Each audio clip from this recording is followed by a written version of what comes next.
প্রিয় শিক্ষার্থী, সবাইকে অভিনন্দন জানাচ্ছি সংবিধানের তৃতীয় ভাগ মৌলিক অধিকার অনুচ্ছেদ ২৬ থেকে ৪৭-এর ক তৃতীয় ভাগ নিয়ে আপনাদের সঙ্গে কথা বলবো। এই অনুচ্ছেদগুলি নিয়ে কথা বলবো এবং শেষে এই অনুচ্ছেদগুলি মনে রাখার শর্ট টেকনিক আলোচনা করব। আশা করি আগের দুইটি খণ্ডের মতোই এই খণ্ডটি আপনাদের কাছে ভালো লাগবে এবং মনে রাখার যে সহজ টেকনিক তা আপনাদেরকে মনে রাখতে সহযোগিতা করবে। দেখেন, অনুচ্ছেদ ২৬ মৌলিক অধিকারের সহিত অসামঞ্জস্য আইন বাতিল, অর্থাৎ মৌলিক অধিকারের সাথে যে সকল অসামঞ্জস্য আইন রয়েছে তা বাতিল করতে হবে। ২৭ আইনের দৃষ্টিতে সবাই সমান, অর্থাৎ আইনের দৃষ্টির সমতার কথা বলা হয়েছে। ২৮ ধর্ম প্রভৃতি কারণে বৈষম্য, আমরা ধর্ম নিয়ে যে ধর্ম নিরপেক্ষতা ১২ নং অনুচ্ছেদে পড়েছিলাম, আর ২৮ নং অনুচ্ছেদে সে কি পেলাম? ধর্ম প্রভৃতি কারণে বৈষম্য।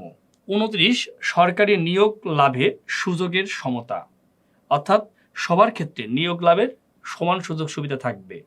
এই ২৯-এর ৩ অনুচ্ছেদে বর্ণিত রয়েছে কোটা পদ্ধতির কথা। ৩০ বিদেশি খেতাব প্রভৃতি গ্রহণ নিষিদ্ধকরণ, রাষ্ট্রের অনুমতি ছাড়া বিদেশি খেতাব গ্রহণ করা যাবে না।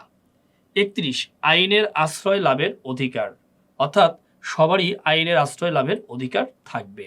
৩২ জীবন ও ব্যক্তি স্বাধীনতার অধিকার রক্ষণ। ৩৩ গ্রেপ্তার ও আটক সম্পর্কে রক্ষা কবচ, অর্থাৎ কোনো ব্যক্তিকে যদি গ্রেপ্তার করা হয় অবশ্যই তাকে গ্রেপ্তারের কারণ দেখাতে হবে। ২৪ ঘন্টার মধ্যে তাকে ম্যাজিস্ট্রেট কোর্টে হাজির করতে হবে এবং আটককৃত ব্যক্তির আত্মপক্ষ সমর্থনের সুযোগ থাকবে, অর্থাৎ সে আইনি সহযোগিতা কিংবা আইনজীবীর সহযোগিতা গ্রহণ করতে পারবে। ৩৪ জবরদস্তি শ্রম নিষিদ্ধকরণ। ৩৫ বিচার ও দণ্ড সম্পর্কে রক্ষণ। ৩৬ চলাফেরার স্বাধীনতা।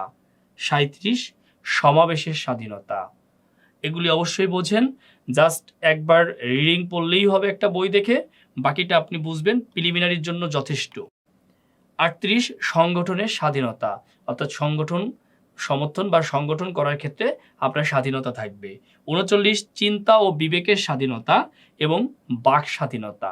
৪০ পেশা বা বৃত্তির স্বাধীনতা।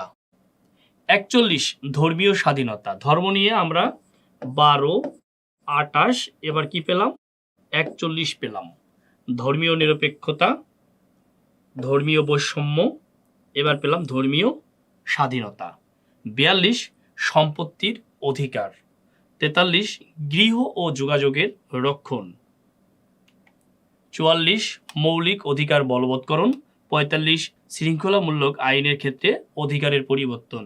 ৪৬ দায়মুক্তি বিধানের ক্ষমতা। ৪৭ কতিপয় আইনের হেফাজত। ৪৭-এর ক সংবিধানের কতিপয় বিধানের অপ্রযোজ্যতা। ৪৭-এর ৩-এ রয়েছে যুদ্ধ অপরাধীদের বিচারের কথা।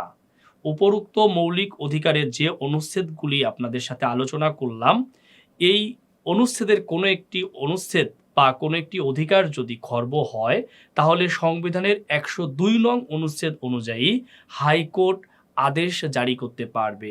একে রিট বলা হয়। প্রিয় শিক্ষার্থী, আমরা ২৬ থেকে ৪৭ পর্যন্ত যে অনুচ্ছেদগুলি পড়লাম, এখন তা টেকনিকে একটু মনে রাখার চেষ্টা করব। আমরা একটু টেকনিকগুলি দেখি, আশা করি আপনাদের কাজে লাগবে। ২৭, ২৮, ২৯, ৩০ আইনের সমতা, ধর্মের বৈষম্য, নিয়োগের সমতা, খেতাবগুলো নিষিদ্ধ। ৩১, ৩২, ৩৩, ৩৪ আইনের আশ্রয়ে জীবনের রক্ষণ, গ্রেপ্তার ও আটকে জবরদস্ত এই মন। ৩৫ বিচারেই রক্ষণ। ৩৬, ৩৭, ৩৮, ৩৯ চলাফেরা সমাবেশে সংগঠনের চিন্তা। ৪০, ৪১ পেশা ও ধর্মীয় স্বাধীনতা। ৪২, ৪৩, ৪৪ সম্পত্তি গৃহে রাখো বলবৎ। ৪৫, ৪৬, ৪৭ শৃঙ্খলের দায় মুক্তি, আইনের হেফাজত। এখন আপনি মিলিয়ে দেখেন, সবগুলি মিলবে। আইনের সমতা ২৭, ধর্মের বৈষম্য ২৮, নিয়োগের সমতা ২৯, খেতাবগুলো নিষিদ্ধ ৩০, আইনের আশ্রয় 31, জীবনের রক্ষণ 32, গ্রেপ্তার ও আটক সংক্রান্ত বিষয় 33, জবরদস্ত শ্রম নিষিদ্ধ এটি 34, বিচার পাওয়ার যে অধিকার, বিচারের রক্ষণ এটি 35, চলাফেরা অধিকার, সমাবেশের অধিকার, সংগঠনের অধিকার, চিন্তার অধিকার, আমরা এগুলি আগেই বলেছি। 40 পেশার কথা বলা হয়েছে, পেশাবৃত্তির কথা, ধর্মীয় স্বাধীনতার কথা 41, সম্পত্তি 42, গৃহে রাখো বলবৎ 44, 45 শৃঙ্খলা, 46 দায় মুক্তি, 47 আইনের হেফাজত। প্রিয় শিক্ষার্থী, আমরা সংবিধানের 3য় খণ্ডটি শেষ করলাম।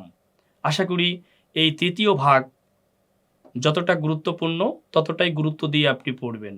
আমাকে যদি জিজ্ঞাসা করা হয় এটি কতটা গুরুত্বপূর্ণ, আমি বলবো এটি অনেক অনেক বেশি গুরুত্বপূর্ণ। 26 থেকে 47 অবশ্যই আপনি ব্যাখ্যাসহ ভালো করে পড়বেন। এগুলি আপনার প্রিলিমিনারি, লিখিত, ভাইবা সব ক্ষেত্রেই কিন্তু কাজে লাগবে। ভালো থাকুন, সুস্থ থাকুন, সবাইকে ধন্যবাদ।